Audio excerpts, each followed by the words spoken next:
Te damos la bienvenida a un nuevo episodio del podcast de La Biblia a la Vida, y para nosotros, como probablemente ya tú puedes ver, es un momento muy feliz, un momento especial. Siempre que tenemos invitadas, pues nos sentimos como un poco menos solas. Digo, tu compañía para mí es siempre grata, no es que, tú sabes. Arréglalo, sí. Pero, pero no podemos dejar de reconocer que para nosotras es de demasiada alegría quien nos está acompañando en el día de hoy. Porque no es un invitado lejano, no es una persona que trajimos porque sabe mucho, aunque ciertamente sabe mucho, pero más que eso es alguien a quien nosotras amamos profundamente y estamos felices de tenerlo aquí con nosotras, viendo, bueno, qué Dios va a hacer aquí, cómo Dios nos va a hablar. Esa es la expectativa, que el Señor hable a través de las verdades de su palabra y de su siervo aquí, el pastor Miguel Núñez, que nos está acompañando en el día de hoy. Gracias. Bueno, gracias Patricia, por estar aquí. Por la introducción, gracias Charla por tenerme aquí. Un placer estar aquí, gozoso de estar aquí. Qué bueno. Y bueno, antes de entrar en nuestro tema de hoy, nosotros queremos hacerte algunas preguntas para que la audiencia te conozca un poco más, porque yo estoy segura que las que están viendo te conocen ya, pero quizás que puedan conocer un poco de tu vida, de tu ministerio. Y una última pregunta que yo voy a agregar, un dato interesante de ti. Okay. O sea, lo que tú quieras. Por ejemplo, si fuera yo dijera que yo no como aguacate. Okay. No me gusta el aguacate. Okay. Entonces, mira a ver ahí cuál sería tu dato interesante. Okay. Adelante, bueno, adelante. Si es tan ordinario como lo que acaba de decir, a mí no me gusta el brócoli. De manera que... Me uno. Exacto. Si pecar fuera comer brócoli, yo nunca fuera a pecar. Ay, si yo fuera una santa también. Exactamente. Y la tallota. Ya, en términos, no sé, espirituales, mi pasión de vida es el Señor. Literalmente, esa es mi energía. Mi pasión por Él es la energía para el trabajo, para Él y en Él. No sé si la gente sabe eso, pero quería como establecer. Y nos cuentas un poquito de, bueno, qué haces, ministerio, trabajo. Bueno, muchas veces como que no hago, pero bueno, como todo, creo que muchos saben, ¿verdad? Pues predico con frecuencia, con regularidad, ya sea en la IBI o en algún otro lugar donde me inviten. Escribo libros. La idea es poder producir un par de libros al año. Doy consejería. Bueno, tenemos reuniones pastorales donde trato de liderar la visión de la iglesia, hacia dónde vamos. Y al mismo tiempo compartir lo que voy rumiando con el Señor, la necesidad de crecimiento y de cuidado y una serie de cosas en el camino. Bueno, también soy profesor del Southern, que es el Southern Baptist Theological Seminary, el Seminario Teológico Bautista del Sur, está en Louisville. Las clases fueron grabadas y ahora lo que hago son los tiempos de preguntas y respuestas con ellos. Pero también soy parte del programa de doctorado ministerial, que interesantemente se hace aquí en Santo Domingo, en la IBI, los salones de la IBI. Yo creo que eso fue un gran logro. Estoy en eso también, superviso algunas de las tesis que se están haciendo para el doctorado en ministerio. Ya entendemos por qué no haces. ¿Qué no haces? Ya vamos viendo. Y no ha terminado. Bueno, y soy médico también. Ahora mismo acabo de venir de ver 2 pacientes en cuidados intensivos. Y Casado también. Y hay otras cosas que se quedaron fuera. Y su día tiene 48 horas. Que nos dé los trucos. Sí, esa es la gracia del Señor, esa es la verdad. Amén. Por pura gracia. Así es. Sí. Pastor Miguel, y entonces te cuento un poquito lo que hemos estado haciendo en esta temporada. Nosotros hemos venido haciendo programas hablando de personajes bíblicos que hayan tenido un encuentro personal con Jesucristo y sacando lecciones de la vida de ellos. Y hoy en día queríamos hablar contigo, que tú nos explicaras acerca de ese gran personaje del Nuevo Testamento que es el apóstol Pablo. Queríamos saber un poquito, que tú nos explicaras del trasfondo de la conversión de Pablo. De hecho, tú recientemente en IBI hiciste toda una serie de libros de Romanos donde pudimos aprender muchas cosas del apóstol Pablo, pero queremos oírlo de ti a manera quizás resumida. El trasfondo de Pablo, su conversión y qué hizo en Pablo ese encuentro con Jesucristo. Bueno, Pablo era un fariseo. Él mismo dice, cuando escribió a los filipenses, que él era fariseo de fariseo. Que probablemente su padre también fue fariseo. Muy comprometido con la ley de Dios. De hecho, en un momento dado, cuando él da testimonio, dice que en cuanto a la ley, su vida era irreprensible. En cuanto a la ley, por la manera como él podía medirla y nosotros, porque Dios tendría cosas que señalarle, obviamente, y muchas. Entonces él tenía un celo por el Dios que él conocía, que era el Dios del judaísmo, pero el que él conocía, no es realmente el Dios que verdaderamente era, hasta el punto que perseguía a cristianos. La palabra de Dios nos dice, ¿verdad? En Hechos 9, que Pablo iba camino a Damasco buscando, obtuvo permiso de parte del sumo sacerdote para perseguir a estos cristianos. Y estaba en busca de ellos y lo perseguía haciéndole amenazas de arrastrarlo a la cárcel y amenazas de muerte incluso. En el camino, antes de llegar a Damasco, pero muy cerca, Dios lo tumba al piso. No sabemos de dónde lo tumbó, si era un caballo. Exacto, pero lo tumbó al piso.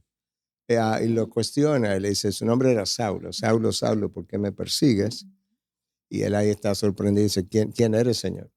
Bueno, no sabemos qué más Dios dijo, pero de manera interesante, Pablo vio esta luz resplandeciente, que todos los que estaban con él vieron. Pero lo que Dios dijo, lo que Jesucristo le dice a Pablo, solo él lo entendió. Pensando de nuevo en la doctrina de la elección, porque ¿por qué los otros no entendieron? Y entonces de ahí él fue llevado a Damasco porque quedó ciego por la misma luz. Y en Damasco él es visitado entonces por Ananías. Pero llama la atención que la misma pasión que Pablo exhibió para perseguir cristianos y en el judaísmo es la pasión que él exhibe luego como cristiano, ya con otra motivación, ya con otro propósito, más enfocado, más dirigido, más bíblico. Pero ese es el Pablo que ya venía, bueno, estudió con Gamaliel, uno de los mejores rabinos de la época, y eso no era todo el mundo que estudiaba con Gamaliel. De manera que Pablo tenía una preparación teológica. Algunos han dicho, pero yo no voy a decir eso, simplemente lo voy a mencionar, porque no sabemos cómo medir eso, pero que su preparación teológica era como equivalente a 2 PhDs. Bueno, no sé cómo tú mides eso, pero tenía una preparación. Sabía mucho. Sabía mucho. Era un hombre, y obviamente por la relación con Dios que él tenía, tenía mucha sabiduría, mucho discernimiento, y es el modelo para mucha gente. Lo que la gente no sabe es que, y quizá con eso cierro, es que la motivación de Pablo para vivir como vivió no era el juicio de Dios ni era el infierno. Cuando él escribió a los Corintios, 2 de Corintios capítulo 5, le dice, el amor de Cristo me constriñe. Que la idea ahí es, me pegó contra la espada y la pared, de manera que no me dejó con otra opción que no sea servirle. Pero ni siquiera el amor por Cristo. No, el amor de Cristo. O sea, cuando yo vi lo que Cristo estuvo dispuesto a hacer por mí, lo que estuvo dispuesto a pagar, cómo me eligió, yo no veo cómo hacer otra cosa que no sea vivir como yo vivo. Y yo creo que esa es la clave. La gente se le dificulta la vida cristiana. La gente piensa que es mil otra cosa, pero no es eso. Es falta de amor. Falta de la experiencia del amor de Cristo hacia él o ella.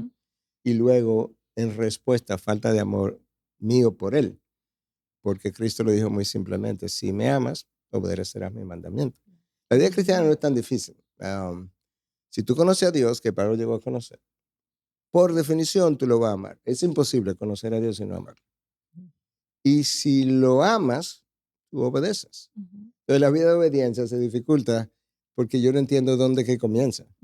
No comienza en una disciplina, no comienza en una negación. Todo eso tú lo haces, pero es el resultado. Comienza con conocer a Dios, tú lo amas y tú obedeces. Eso es como natural. Y qué hermoso eso que tú dices, de ese entendimiento del amor de Cristo. Amén. O sea, cómo eso puede transformar una vida por completo. Entender Totalmente. lo amada que yo soy por el Dios de los cielos. Amén. Wow, o sea, eso de verdad que es increíble. Claro, mi vida de obediencia ha mejorado y espero que siga mejorando en la medida en que yo puedo aquilatar mejor que Cristo hizo eso. O sea, Amén. Dios. No simplemente Cristo, no, pero Dios, la segunda persona de la Trinidad, que creó el universo, que no tenía necesidad de esto. Estaba completamente, valga la redundancia, completo en él. Y que tú quieras hacer esto por mí. Y que te exprese acerca de mí en términos personales. Lo hace con cada hijo, pero en términos personales, eso es extraordinario. Fuera de serie. Fuera de serie. Gloria al Así es. Señor por su amor. Amén. Así es. Mira, y en tu relato tú estabas mencionando, cuando nos contabas un poco del apóstol Pablo y ese proceso de su conversión, mencionaste a un personaje ahí de nombre, a Ananías, que vemos como un creyente común, pero que Dios lo usa en la vida de Pablo. Y yo quiero como traer 2 textos bíblicos y luego hacerte una pregunta. Hechos 9 del 13 al 14 dice, Señor, he oído de muchos acerca de este hombre, cuánto mal ha hecho a tus santos en Jerusalén. Y aquí tiene autoridad de los principales sacerdotes para prender a todos los que invocan tu nombre. Esto es Ananías hablando. Y luego en el 26 al 27 dice, cuando Saulo llegó a Jerusalén, trataba de juntarse con los discípulos, pero todos le temían, no creyendo que era discípulo. Pero Bernabé lo tomó y lo presentó a los apóstoles y le contó cómo Saulo había visto al Señor en el camino y que él había hablado y cómo en Damasco había hablado con valor en el nombre de Jesús. Y esto nos lleva como a hacernos la pregunta de cuál es el papel de la iglesia, ¿verdad? Y de otros creyentes que están cerca de nosotros en ese proceso como de transformación o de ayudar a otros a acercarse a Cristo. Definitivamente, la iglesia no es simplemente un sermón y no es simplemente ir a la iglesia el domingo. La iglesia es una comunidad de creyentes donde literalmente se supone que el verdadero creyente se va a desarrollar. Pero no solamente se va a desarrollar, va a encontrar apoyo, va a encontrar quien le hable o quien le confronte en ocasiones. Pero en este caso en particular, Ananías es usado por Dios. Obviamente Dios habló con Ananías de manera directa, pero es usado por Dios porque él estaba bien conectado. Porque él dice, he oído de muchos acerca de Pablo. O sea, que él estaba enterado de lo que estaba pasando. Pero él mismo tenía una preocupación. O sea, en serio, Señor, a Pablo, que tú quieres que yo vaya a ponerle la mano y ore por él. Con miedo, quizás. Con temor, claro. Pero una vez él fue y vio que al imponer las manos, Pablo recobra la visión. Él comienza a recibir evidencia de parte de Dios. Ya, este es mi elegido. Y Dios le dijo, este es un hombre elegido para llevar mi evangelio delante de mucha gente. Entonces, Ananías, yo asumo también que era bien conocido por su testimonio en la comunidad cristiana. Porque uno, se atrevió. Y dos, cuando oyeron, le hicieron caso. Entonces, Dios usa personas así, introductores. En mi propia vida, yo he tenido personas que en ciertos círculos quizás no me conocían, pero me han presentado y a la hora de presentación han podido dar testimonio de quién tú eres porque te conocen. Entonces, la vida cristiana tiene una multitud de facetas que Dios usa. Y yo necesito la comunidad cristiana. Yo le digo a la congregación con frecuencia, tú eres una oveja, yo también. Lo que tú necesitas, yo necesito. Si tú necesitas oír este sermón, yo necesito, lo voy a predicar, necesito estudiarlo primero, aplicarlo a mí y luego es para ti, pero primero es para mí. Si tú necesitas que alguien ore por ti, yo también. Si tú necesitas un hombre en que llorar, yo también, créeme. Todo lo que una oveja necesita, yo también. Diferentes momentos, diferente intensidad, pero lo necesitamos. Entonces está Pablo y Ananías siendo usado por Dios para endosar a Pablo, para que le puedan creer y decir, sí, yo conozco su testimonio.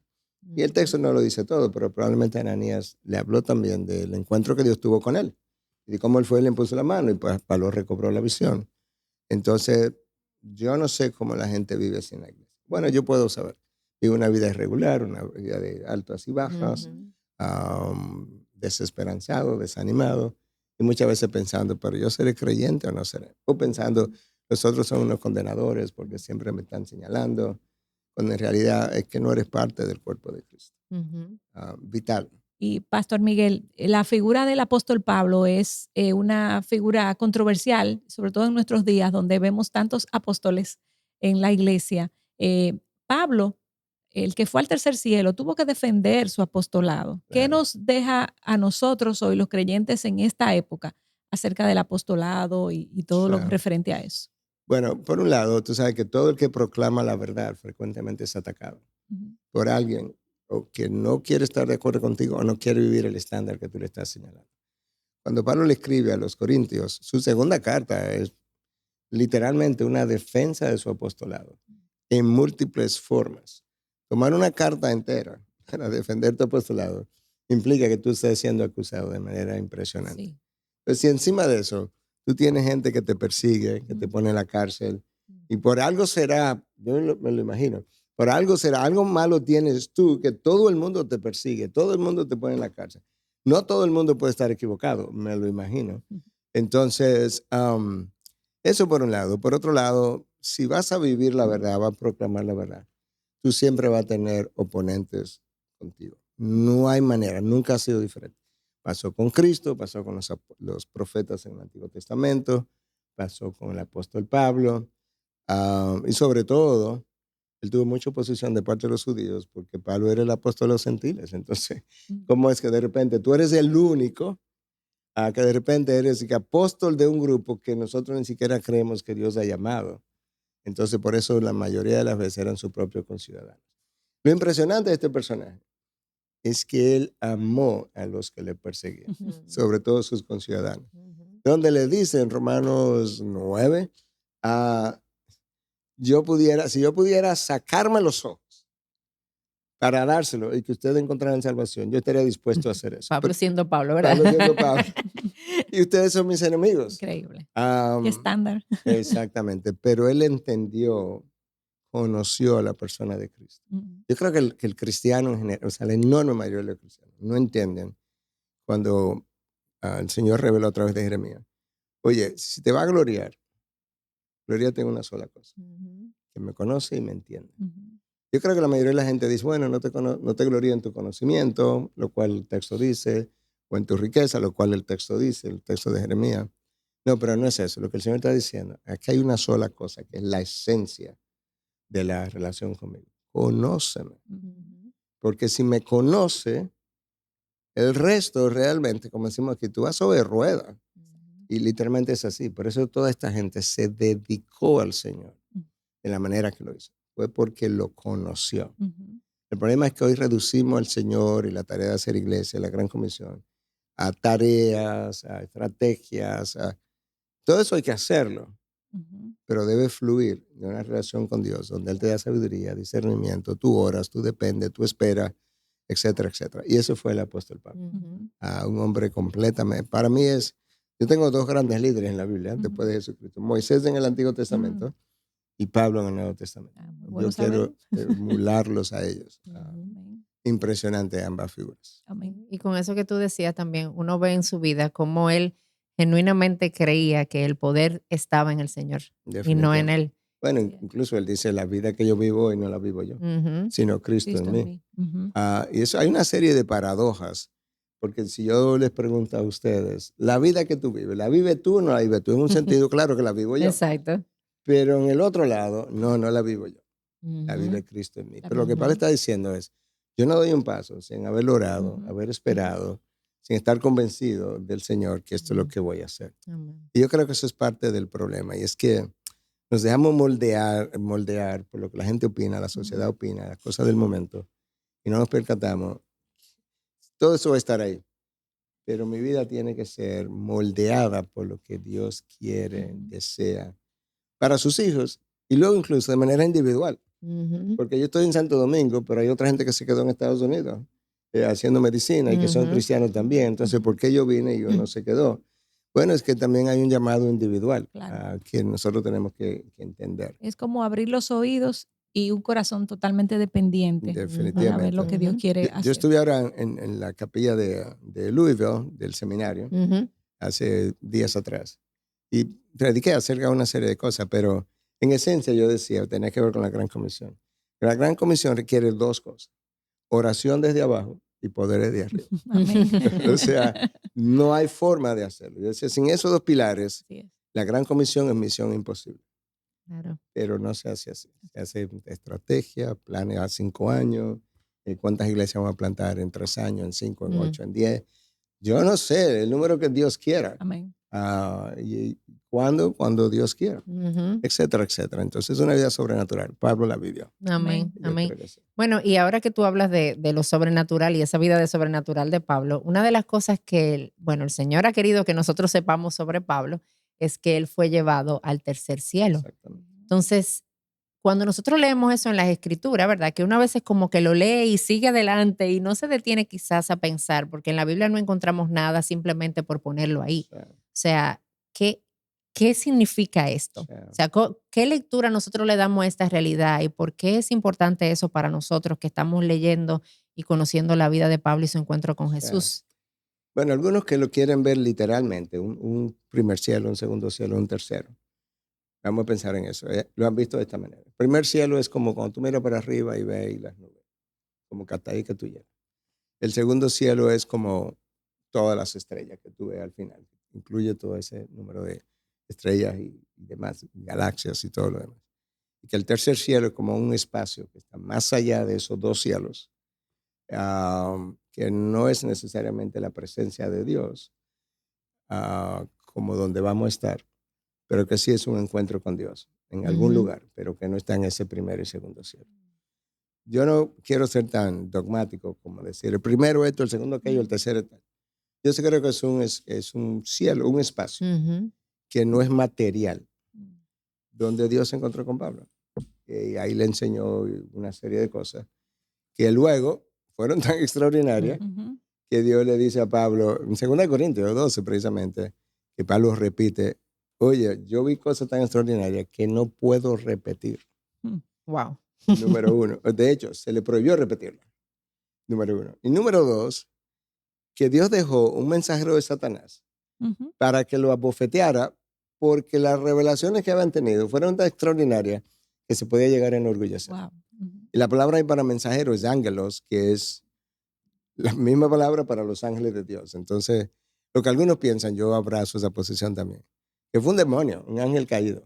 No Que fue una enfermedad, no fue una algunos ceguera. piensan eso, que fue una Esas enfermedad. versiones. Y yo no voy a decir que no, porque Sí. no hay manera de negarlo. Claro, no hay algo, o sea, no hay una explicación tal cual, exacto. Pero pensando que la palabra ángelos todo el tiempo es traducido como estos ángeles de Dios, y los demonios son ángeles caídos, como que tiene sentido.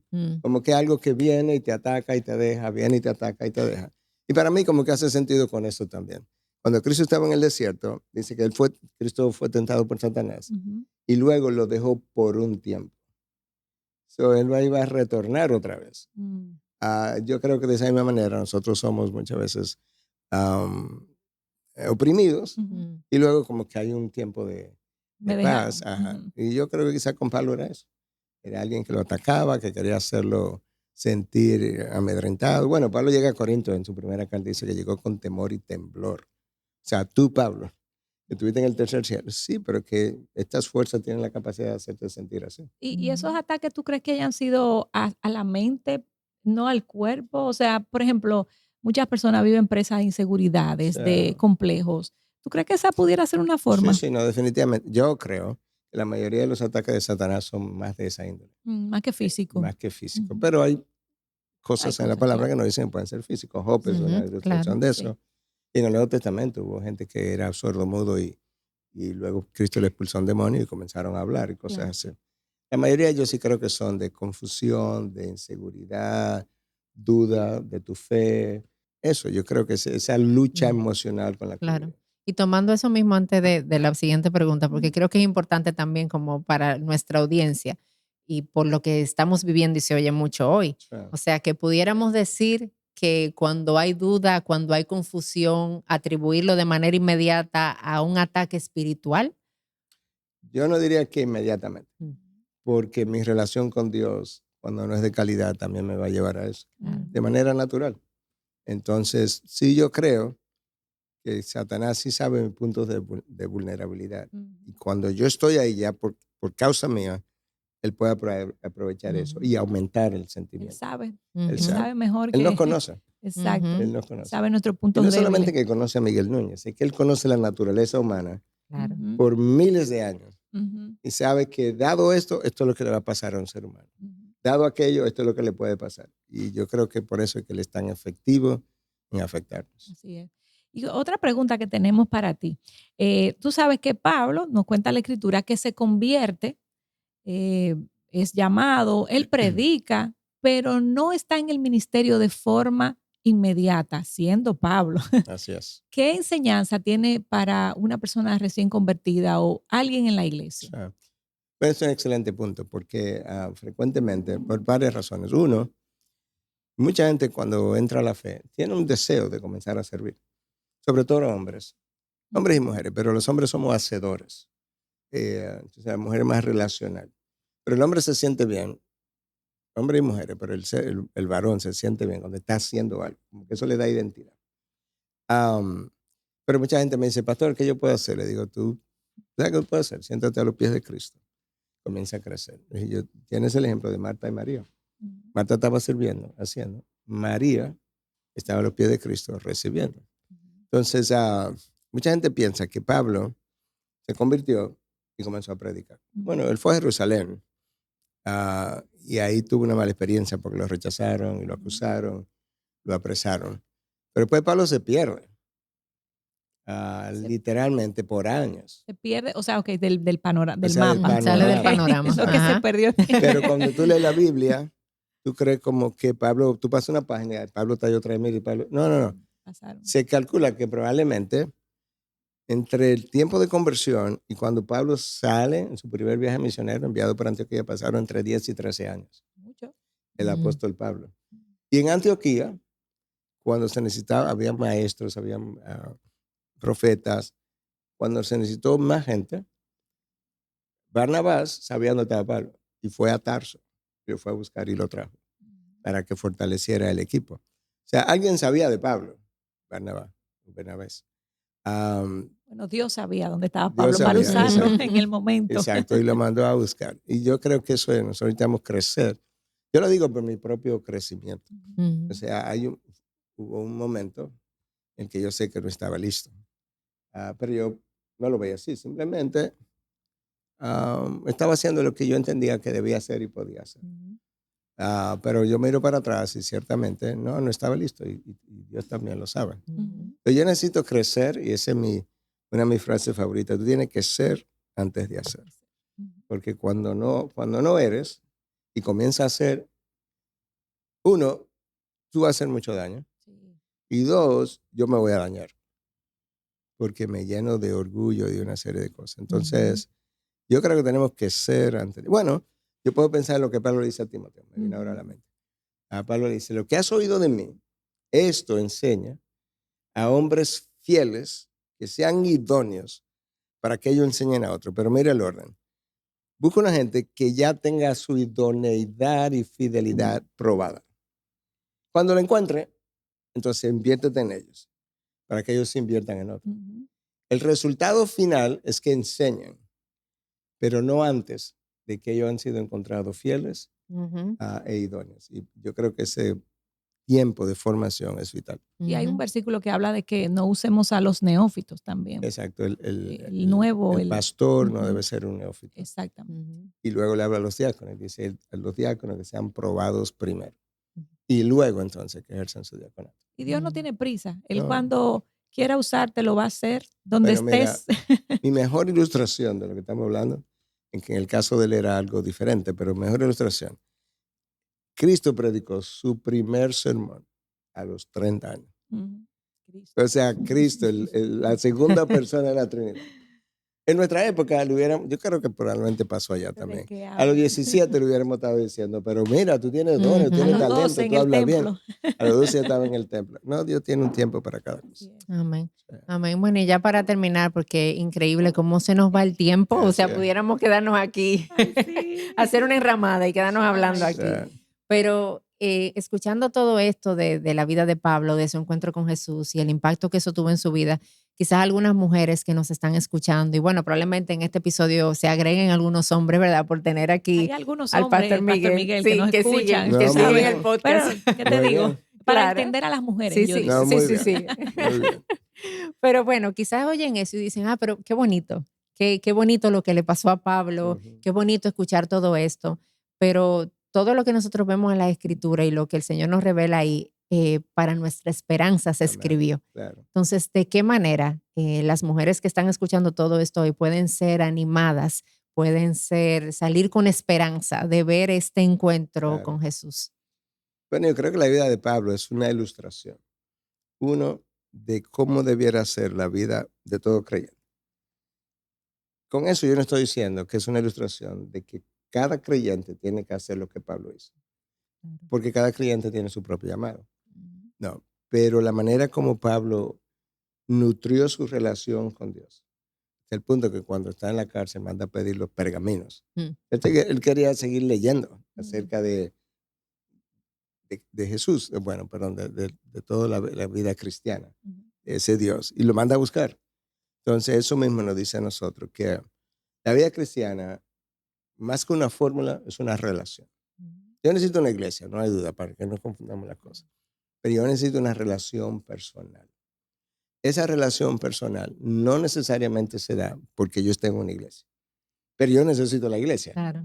La iglesia me puede ayudar a cultivar mi relación personal. Pero yo puedo ser un pastor y no tener una relación personal, literalmente. Entonces, esa relación personal es la que te transforma, es la que te empodera, es la que te ayuda a vivir una vida de obediencia gozosa. Yo puedo vivir una vida de obediencia atado a rituales como un legalista, pero no, es una vida gozosa. Y Pablo no vivió de esa manera, no porque era hombre, sino porque eso es como cada hijo de Dios o hija de Dios debe vivir en esa relación con Dios, una relación de fidelidad. Pensando en mujeres, aunque yo pudiera decir lo mismo de los hombres, pero una de las cosas que a mí me impide sentir el amor personal de Dios por mí son barreras. Barreras emocionales, que frecuentemente son construidas por heridas del pasado. Y muchas mujeres han estado heridas en el pasado, por padres, por esposos, por hombres en la sociedad, hombres en un trabajo. Y esas barreras hacen que ellas se quieran proteger. Pero no, es un problema con las barreras, porque imagínate que tú estás aquí y tienes barrera. Imagínate que yo fuera Cristo. Si me quieres amar, es a través de las paredes, de las barreras, de las murallas. Pero no me puedes sentir cercano. Pero si yo, Cristo, la ilustración, te quisiera amar, tú no puedes sentir mis brazos, porque es a través de las paredes también, de las murallas. Entonces, lamentablemente eso hace que mucha gente se mantenga lejano de Dios y no siente lo que Pablo sintió, que el amor de Cristo lo constreñía, lo obligaba. No lo siente porque todavía tiene barreras cubriendo tus heridas. Y es una pena, porque la única persona que puede sanarse esa herida es Cristo. Es el mismo. Entonces, es como, yo sé que todos nosotros en algún momento hemos construido barreras, pero hay personas que son tan temerosas que dejan la barrera por siempre. Lamentablemente. Entonces nunca pueden sentir esa relación. Y te lo han dicho, a mí me lo han dicho, pastor, pero yo nunca he sentido como esa relación tan cercana de amor con Dios. Invariablemente tiene que ver con temor en ti y barreras construidas para protección. Si tú encuentras eso, nos está viendo, háblale a Dios. Él es el hacedor de todo esto. Simplemente dile, Señor, mira, yo no he sentido tu amor tan cercano como lo estoy oyendo ahora. Quizás son barreras, como dijeron, pero si son barreras, enséñame dónde están, cuáles son, qué es lo que estoy protegiendo. Y si yo creo que no son barreras, entonces dile, ábreme los ojos y déjame ver cuál es la razón. Y continúa pidiéndole. Él te lo va a enseñar. Tú sabes, no tiene que hacer una aparición especial, pero Él te lo va a enseñar. Yo creo que todo lo bueno que está en mi vida ha sido fruto de pedirlo. Amén. Literalmente. O casi todo, porque hay muchas cosas que Él lo hace que tú ni has pedido y que también son buenas. Claro. Pero una gran cantidad que yo sé que la pedí a veces hasta por un año, pero pasaron. Amén. Excelente. Gracias, Pastor Miguel. Y tenemos un segundo episodio con el pastor, así que te animamos a que sigas conectadas con nosotras hasta una nueva entrega de La Biblia a la Vida. Nos vemos próximamente.